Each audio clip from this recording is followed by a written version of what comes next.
Morning class 10। आज फिर से हम आ गए हैं वापस आपको परेशान करने के लिए एक नया लेक्चर लेके। अगर हम लोग बात करें, हम लोग अपने नेक्स्ट लेक्चर में जो बात कर रहे थे तो हम बात कर रहे थे अवतल दर्पण की। और अवतल दर्पण में हमने क्या किया था, फोकस दूरी और वक्रता केंद्र के बीच में संबंध ज्ञात करने के लिए प्रूविंग करवाया था। आज भी हम लोग वही करेंगे, बट अवतल के लिए नहीं, किसके लिए? उत्तल के लिए। तो शुरू करते हैं हम लोग।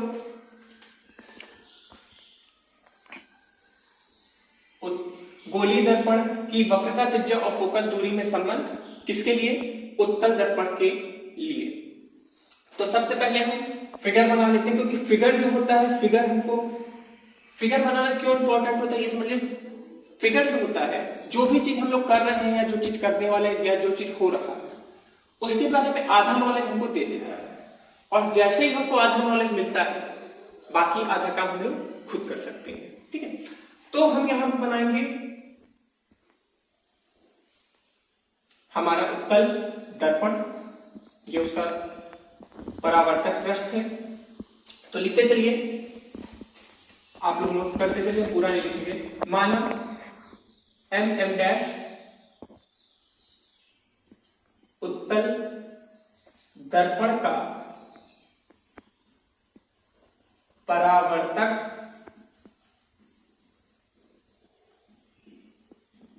पृष्ठ है।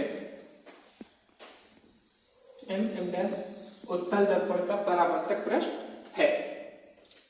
इस पर P इसका ध्रुव है, इस परावर्तक पृष्ठ पर P इसका ध्रुव है।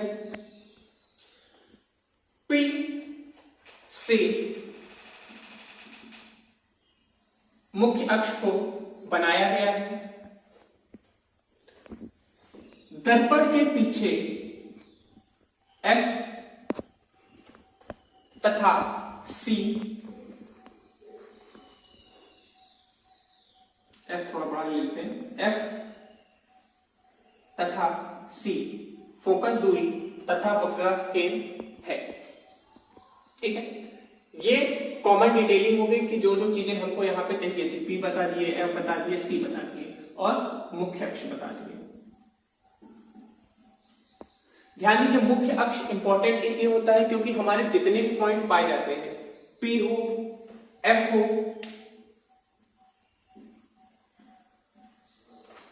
P हो, F हो, C हो, वो सभी मुख्य अक्ष पे होते हैं। मुख्य अक्ष नहीं होता तो F नहीं होता, C नहीं होता, और जो प्रकाश किरण आ रही है उसका अस्तित्व ही नहीं होता। मतलब वो किधर से आ रही है, किधर जाएगी, हमको उसके बारे में कोई भी जानकारी नहीं हो पाती। ठीक है, तो अब सीधे से आगे लिखिए, माना कोई रेखा या प्रकाश किरण, माना कोई प्रकाश किरण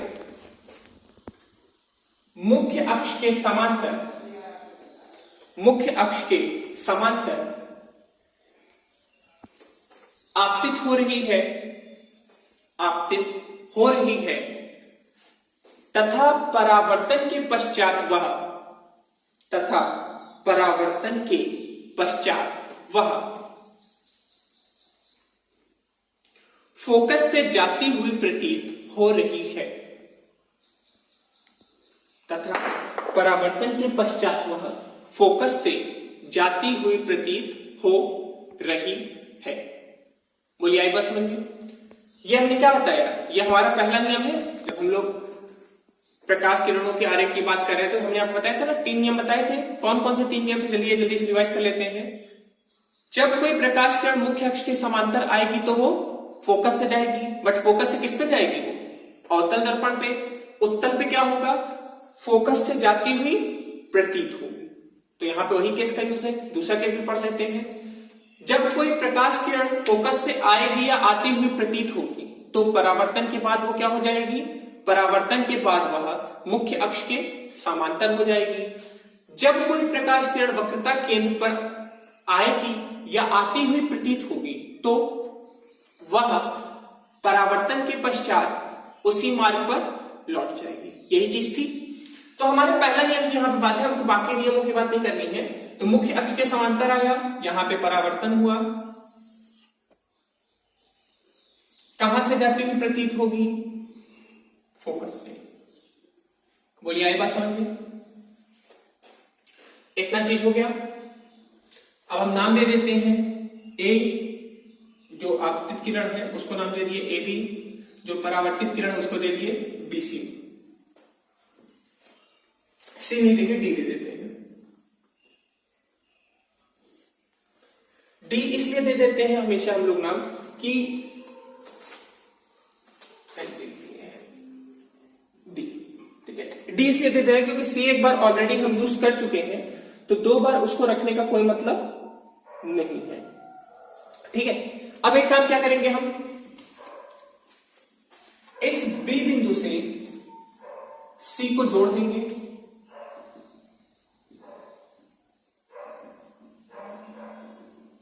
और इसको थोड़ा इधर भी आगे बढ़ा देंगे। तो क्या करेंगे, यहां पे हम बी पॉइंट से सी को जोड़ देंगे और उसी से एक सीधी रेखा और आगे तक ले जाएंगे, उसको हम नाम दे देंगे एन।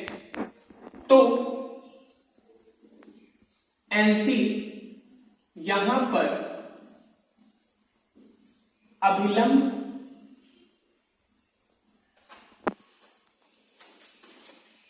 होगा।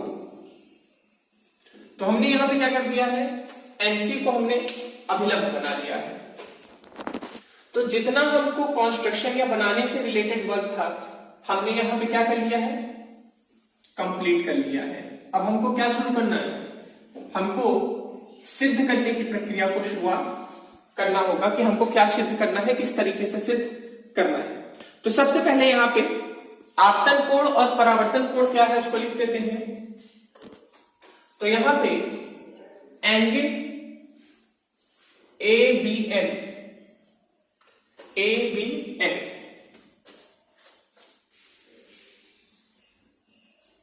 आपतन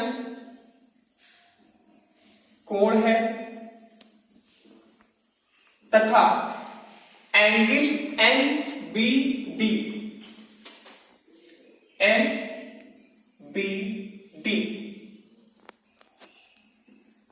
परावर्तन कोण है। देखिए दोनों चीज हमने कर दिया है। आपतन कोण परावर्तन कोण कैसे हमको पता लगा, यहां पे ये अभिलंब था, आपतित किरण और अभिलंब के बीच के कोण को हम आपतन कोण बोलेंगे, परावर्तित किरण और अभिलंब के बीच के कोण को हम क्या बोलेंगे, परावर्तित कोण, परावर्तन कोण।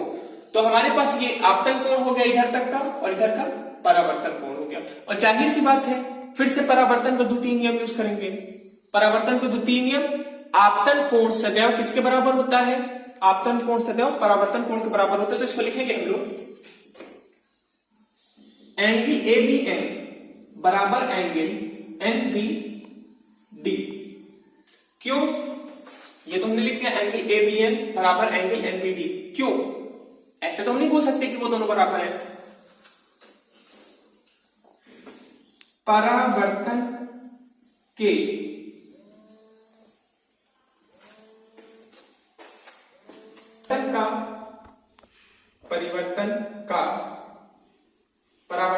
परावर्तन का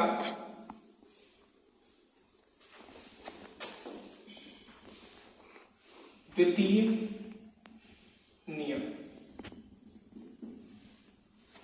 ओके, मतलब ये कोण इस कोण के क्या हो गया, बराबर हो गया। अगली चीज है एंगल एन बी ए सी बी सी आपस में बराबर होंगे। क्यों होंगे, एन बी ए बराबर एंगल एफ बी सी। क्यों, संगत कोण होगा। इसको पहले लेवल की सिक्योरिटी दे दें, इसको पहला मान लें और इसको हम दूसरा मान लें, मान सकते हैं। एक काम करते हैं, इसको हम सही रूप से लिखते हैं अल्फाबेटिकली। ए बी एन, ये भी तो यही होगा, एंगल ए बी एन। तो पहले और दूसरे से क्या हो जाएगा, पहले और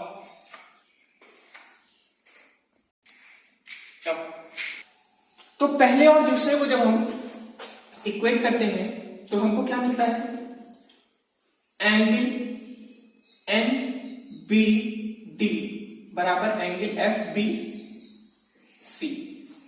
मतलब क्या मिल गया, एन बी डी बराबर एफ बी सी मिल गया। अब देखिए हमको करना क्या है, हमारा यहां तक की चीजें जो भी थी वो कंप्लीट हो गई है। अब लेकिन यहां पे एक चीज और देखेंगे, एंगल एन बी डी आपको दिख रहा होगा, एंगल एन बी डी और सी बी एफ, जो कि यहां पे ऑलरेडी हम लोग प्रूफ कर चुके हैं, ये आपस में एक दूसरे के क्या हो चुके हैं, आपस में एक दूसरे के वो इक्वल हो चुके हैं। अब जब ये दोनों इक्वल हैं,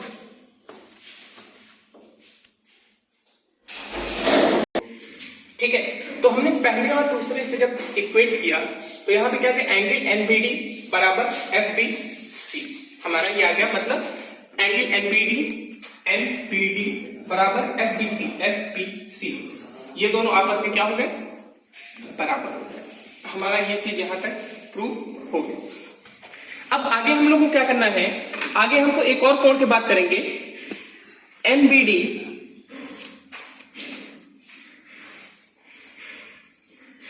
एंगल सी बी एफ,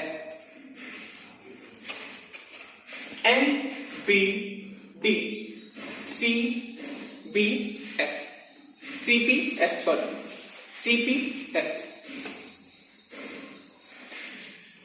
ये दोनों भी आपस में क्यों इक्वल होंगे, इसको हम बोलेंगे शीर्ष मुखी कोण।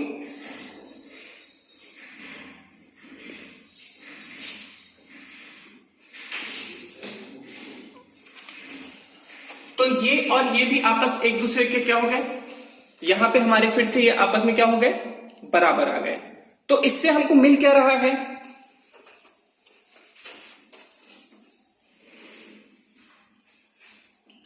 एंगल एफ बी सी बराबर C B F, C B F. ये एक तरह से देखिए त्रिभुज बन रहा है यहां पे, एफ बी सी बराबर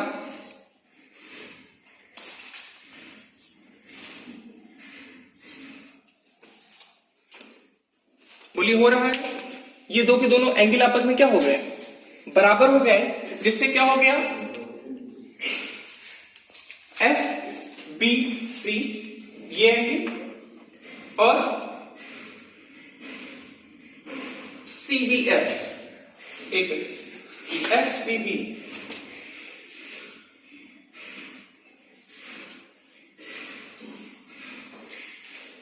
बी डी बराबर एफ बी सी,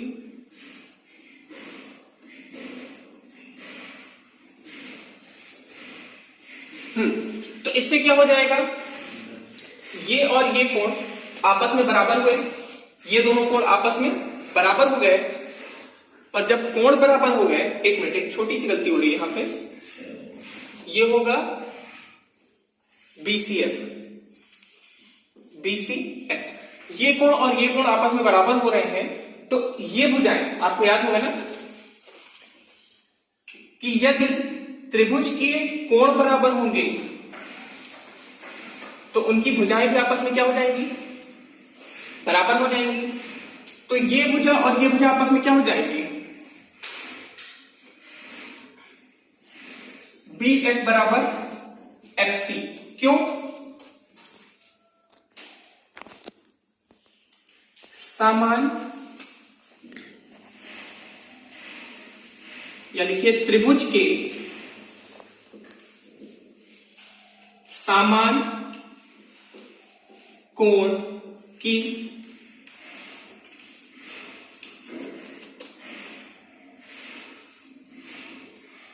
संगत भुजाएं, ठीक है, संगत भुजाएं। तो इससे क्या हो गया, BF बराबर FC। और जो चीज था हमारा यहां पे इतनी चीज पूरी कंप्लीट हो गई। क्या कंप्लीट हो गया? हमको ये और ये बराबर मिल गया। अब हमको कुछ नहीं करना है। अब हमारा जो क्वेश्चन है बस इतने से में पूरा का पूरा कंप्लीट हो जाएगा। कैसे कंप्लीट हो जाएगा देखते हैं। ये हमारा पी था, ठीक है। क्या होगा? पीसी बराबर पीएफ प्लस एफ सी, यही होगा। होना है ये चीज, इसमें कोई दिक्कत है? कोई दिक्कत नहीं। एक चीज देखिए, हमने शुरुआत में ही माना था कि ये जो हमारा दर्पण है इसका द्वारक छोटा होगा। द्वारक छोटा होगा मतलब बिंदु P और B आपस में बहुत पास होंगे। इसका मतलब क्या होगा? इसका मतलब ये होगा कि P F बराबर क्या हो जाएगा हमारा? PB। PF बराबर PB होगा। क्यों? क्योंकि द्वारक बहुत छोटा है। द्वारक हमारा बहुत छोटा है, इस कारण से PF बराबर हमारा PB हो जाएगा। अब बस सब्स्टिट्यूट करते हैं। देखिए PC मतलब ये पूरा, PC की अगर हम बात करें तो ये पूरा हमारा वक्रता त्रिज्या हो जाएगा।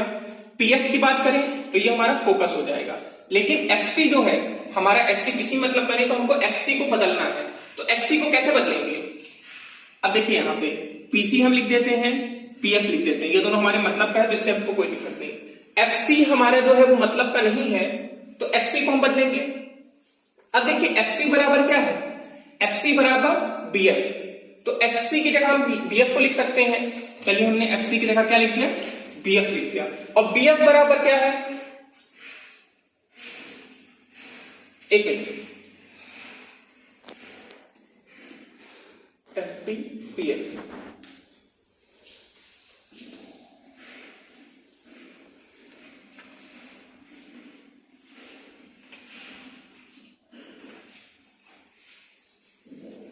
ठीक है, तो देखिए FC बराबर क्या हो जाएगा? FC बराबर हम लिख सकते हैं FB, और FB बराबर क्या है? PF। तो PF और PF आपस में जुड़ के क्या हो जाएंगे? PC बराबर 2PF। आगे यही चीज तो हम ढूंढ रहे थे इतनी देर से, और जो हमको चाहिए वो चीज हमको मिल गया है। ठीक है, तो PC की जगह हम अब क्या लिख सकते हैं? PC की जगह PC यहां से यहां तक है, ध्रुव से वक्रता केंद्र तक की दूरी को हम C लिख दें। PF को क्या लिख लें? PF जो है, PF हमारा F है। तो हम इस सूत्र को बस, हमारा ये काम खत्म। जो चीज हम कर रहे थे वही चीज हो गया। F बराबर C/2। इसी को हम क्या लिख सकते हैं? फोकस दूरी बराबर वक्रता त्रिज्या बटे 2। यही चीज हमको प्रूफ करना था और वही चीज हमने प्रूफ कर दिया है। इसको प्रॉपर्ली आप लोग देख लीजिएगा। अगर कहीं आपको कंफ्यूजन समझ में आता है तो इसके ऊपर हम लोग एक बार फिर से डिस्कस करेंगे। इससे रिलेटेड मेनली न्यूमेरिकल्स आते हैं। मेनली हमको इस सूत्र का यूज करके हमको न्यूमेरिकल सॉल्व करना होता है। बाकी यहाँ पे कोई नई चीज नहीं होती है। नेक्स्ट लेक्चर में जब हम लोग मिलेंगे तो हम लोग एक नए सूत्र को प्रूफ करेंगे,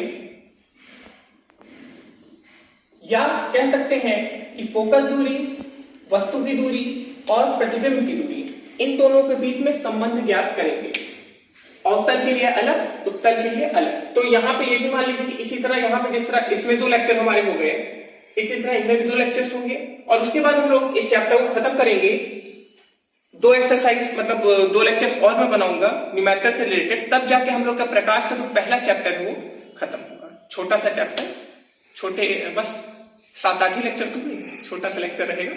तो आज हम लोग फिर लेक्चर यहीं खत्म करेंगे। बहुत मैं बोर आप लोग को कर चुका हूँ, आप लोग का बहुत सा टाइम भी वेस्ट कर दिया हूँ। तो बस आज यहीं पे आप लोग से छुट्टी चाहूंगा। Thank you.